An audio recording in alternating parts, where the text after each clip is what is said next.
When you're dealing with someone who's narcissistic, the first thing you have to understand is that their control doesn't begin with overt dominance. It rarely starts as tyranny. It begins as charm. That's the hook, and it's often dressed in something that appears benign, even noble. Concern. This is what makes it so deceptive. It looks like they care.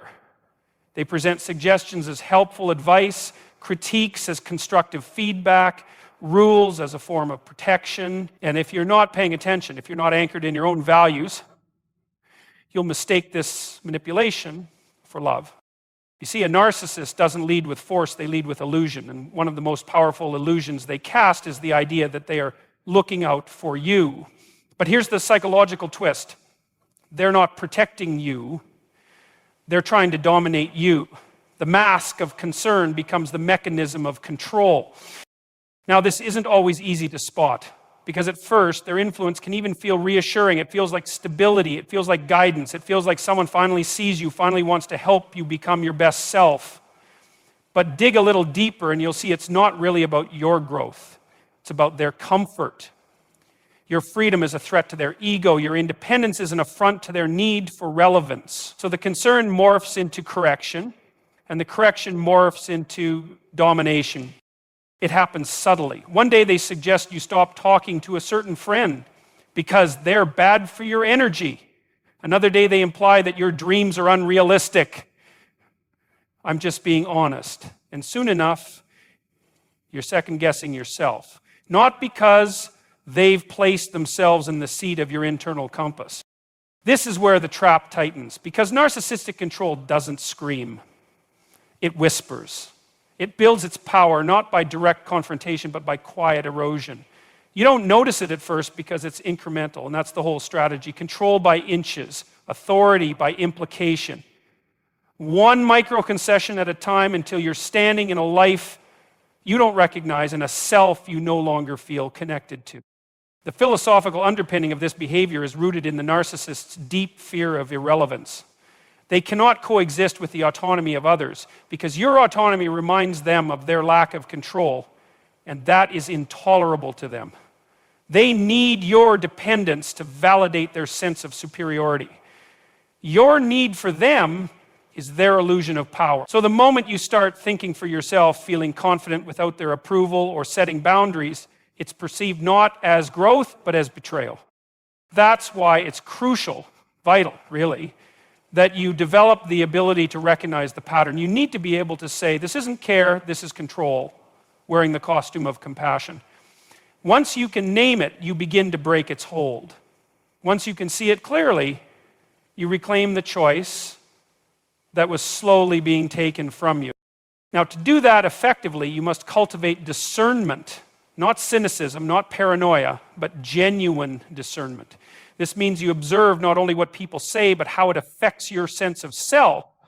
Real support strengthens you. It makes you more capable, more grounded.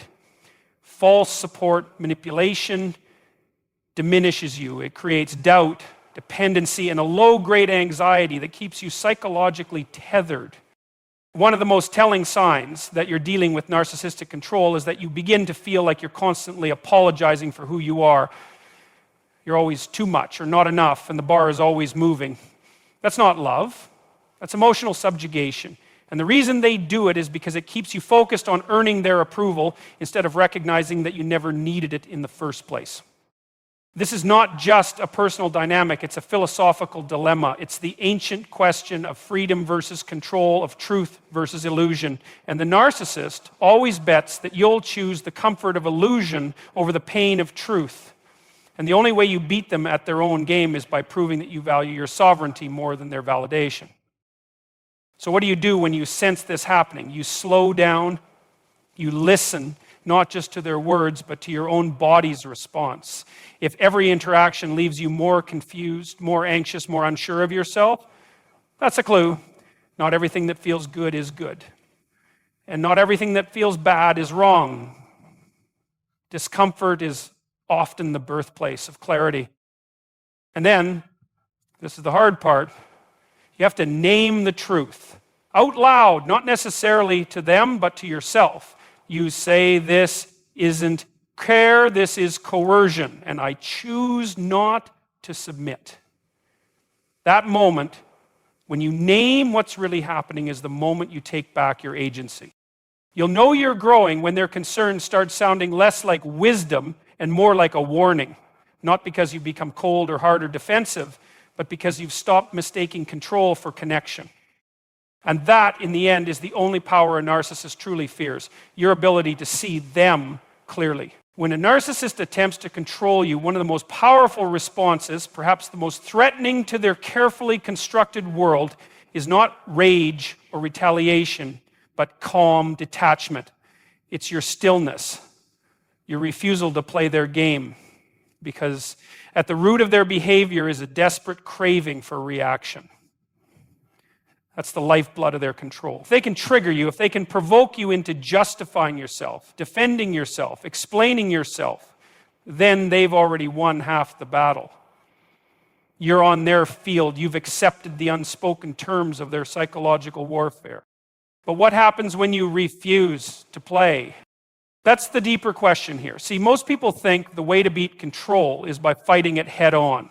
But what they fail to understand is that narcissists thrive on conflict just as much as they do on charm.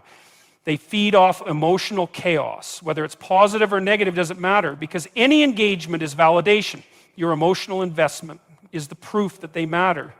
It's the mirror they need to see themselves. So when you meet their manipulations with fiery resistance, you're still giving them something. You're still locked in their frame. But indifference, that's different.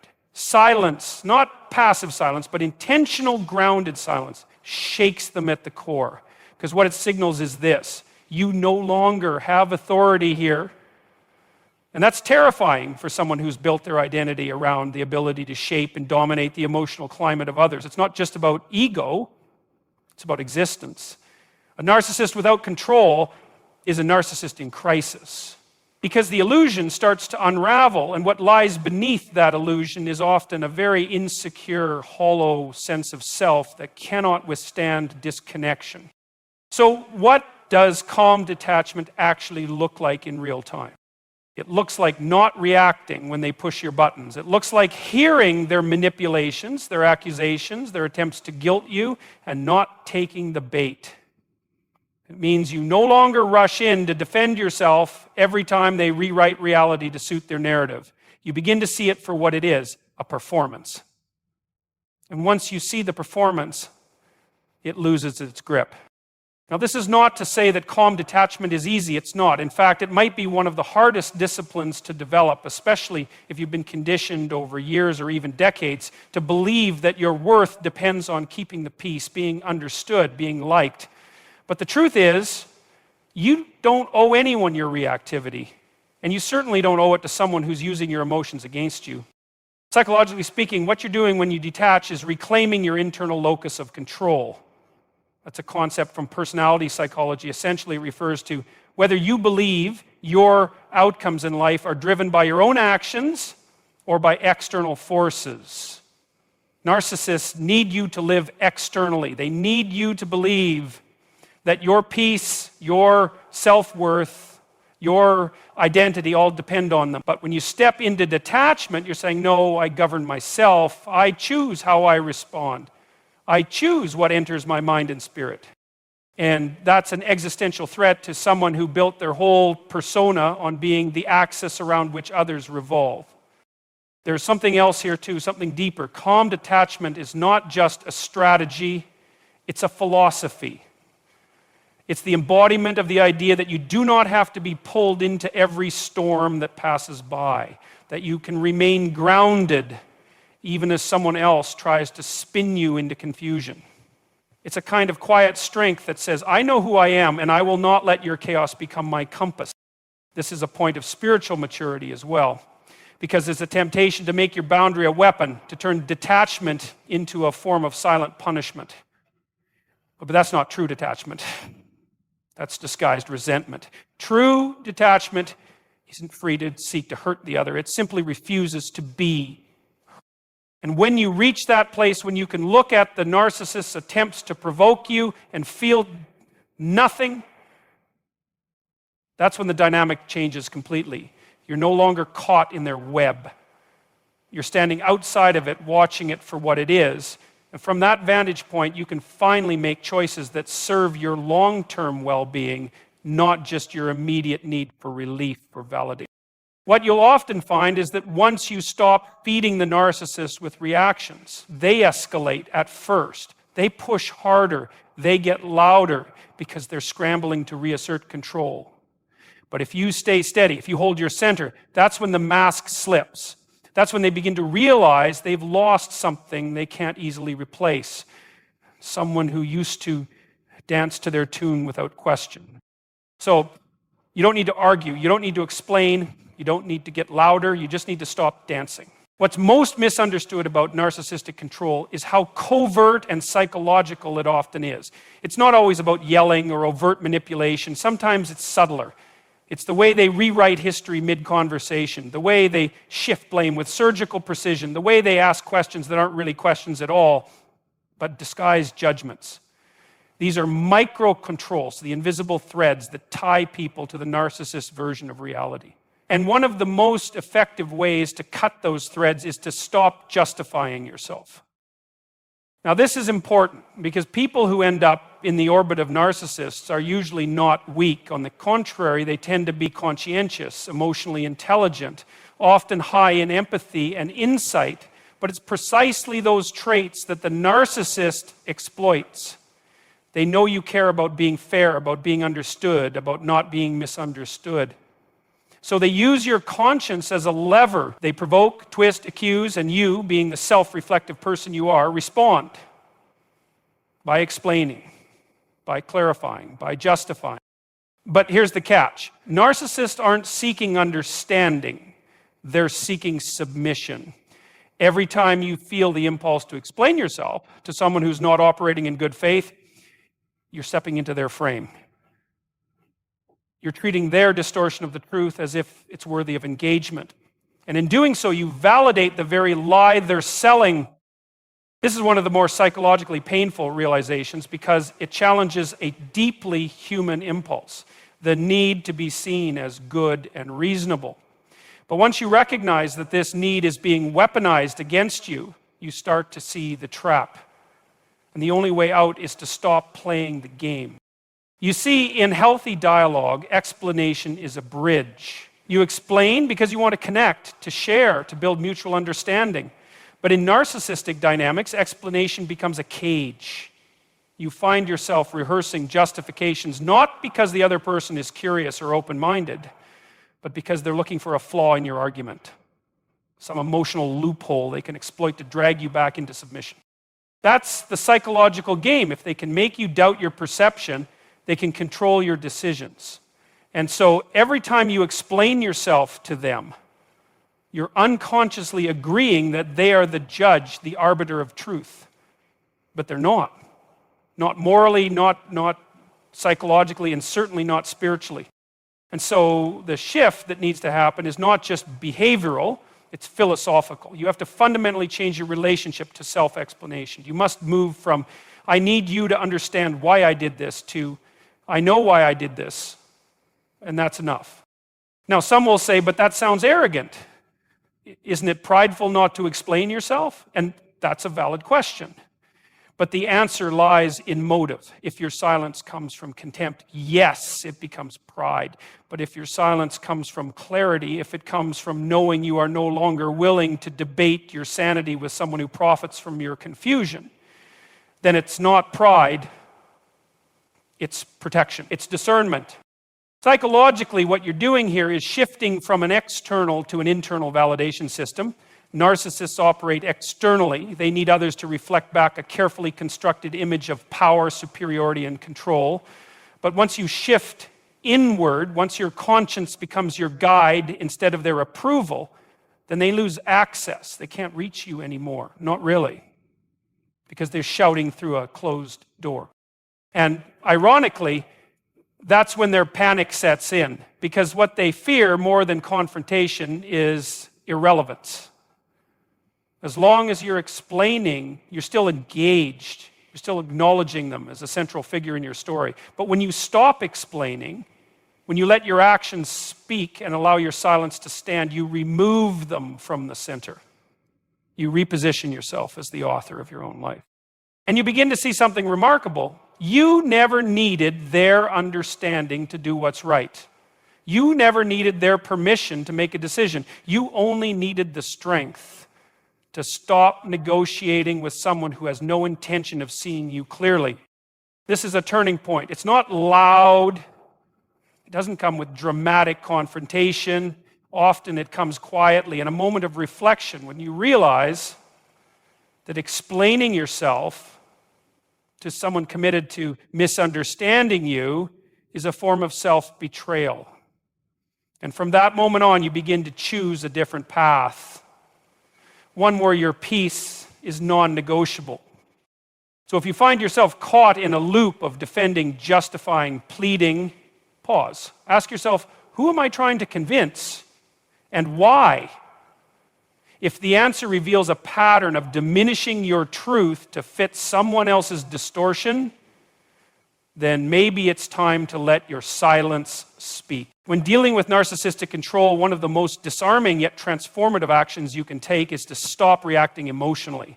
That might seem counterintuitive at first. After all, emotions are human, natural, and in healthy relationships, they're a key part of communication. But the key phrase here is healthy relationships. Narcissistic dynamics are not built on mutual respect or empathy. They are structured around dominance, manipulation, and control. And in that kind of environment, your emotional responses become ammunition. A narcissist doesn't necessarily want you to feel good or bad. They want you to feel what keeps them in control. If you're sad, they may offer false comfort to draw you closer. If you're angry, they may provoke further so they can shift the blame and frame themselves as the victim. If you're confused, they'll double down on that fog because confusion weakens resistance. The moment you react emotionally, they know where to steer the ship. Not because your emotions are wrong, but because they become tools in the narcissist's psychological game. So what happens when you stop reacting? Well, first, you interrupt the script. You see, narcissists operate from a very rehearsed psychological pattern. They push, you react, they guilt trip, you apologize, they triangulate, you compete for their approval. It's a dance. And when you stop reacting, when you choose grounded presence over reactivity, they lose the rhythm. It's like trying to play chess with someone who suddenly left the board. The game collapses. But let's be clear, this isn't about becoming numb or emotionally dead inside. That's not strength. That's trauma. This is about cultivating a kind of emotional discipline that allows you to witness what's happening without being swept away by it. It's about learning to pause, to observe, and to choose your response consciously rather than react impulsively. And there's a profound psychological reason why this works. Because when you stop reacting, you stop reinforcing. In behavioral psychology, we know that what gets rewarded gets repeated. So if every time the narcissist criticizes you, you respond defensively, they learn, this works. I've got control. If every time they threaten to withdraw affection, you panic and chase, they learn that threat works. But if their jabs are met with calm neutrality, if their provocations land in silence or a steady gaze, they get nothing back, no fuel, no reinforcement, and over time they start to unravel. This doesn't mean they'll go quietly. In fact, often they'll escalate first. That's important to understand. Because emotional detachment feels like abandonment to the narcissist. And abandonment is their deepest fear. Not because they value you in a deep connected sense, but because they fear losing the validation you provide. So, when you stop reacting, they may lash out harder. They'll poke until they find a weak spot. And that's the moment you must hold the line. The ability to hold your emotional center in the face of manipulation is not just a tactic, it's a transformation. It's the moment you reclaim authorship over your internal state. You stop being a puppet pulled by invisible strings and become something far more formidable. A sovereign individual. And it's terrifying to someone who built their power on your emotional compliance. It's worth noting here that this path demands a great deal of self-awareness because narcissistic control often taps into unresolved wounds, old insecurities, attachment injuries, subconscious beliefs about worth and love. And so to stop reacting emotionally, you must do the inner work. You must explore where your reactivity comes from and build the kind of self-trust that allows you to stand firm in the storm. That's where the philosophical element comes in. Because at its core, this is a question of values. What do you value more? Being understood by someone who refuses to hear you, or being at peace with yourself? Do you value momentary validation or long-term freedom? When you clarify your values, your emotional boundaries become clearer, and with clarity comes strength. This strength doesn't shout. It doesn't flinch. It doesn't perform. It simply is. It's the quiet dignity of someone who knows they cannot be manipulated into a reaction. And that kind of presence, not aggression, not resistance, just presence, is often more unsettling to a narcissist than any confrontation, because it tells them without a single word. And that is devastating to someone who has made your emotional landscape their playground. So the next time a narcissist tries to provoke you, don't think about winning. Think about not playing. Let them throw the bait. Let them monologue, twist, accuse, project, and then just stand there. Breathe. Observe. Choose not to be pulled in, not out of apathy, but out of purpose. When a narcissist tries to control you, one of the most effective and transformative things you can do is to firmly reinforce your personal boundaries. Not once, not twice, but consistently and without apology. And let's be precise about what we mean when we say boundaries, because the word is often thrown around casually, yet its real meaning is deeply psychological, even philosophical. A boundary isn't merely a preference or a request. It's a declaration of where you end and the other person begins. It's the architecture of your identity in relational space. And in the presence of narcissistic manipulation, it's one of the few tools that actually restores your sovereignty. Now, narcissists don't just dislike boundaries, they are fundamentally threatened by them. Why? Because boundaries interfere with their central goal, control. Control over the narrative, control over your emotions, control over how much of yourself you're allowed to keep for yourself. And so when you begin to enforce a boundary, especially one they've previously crossed with impunity, it disrupts their system of power. It reasserts that you are not simply a reflection of their will, but an autonomous individual capable of self-determination. But here's where it gets difficult. Narcissists are not oblivious.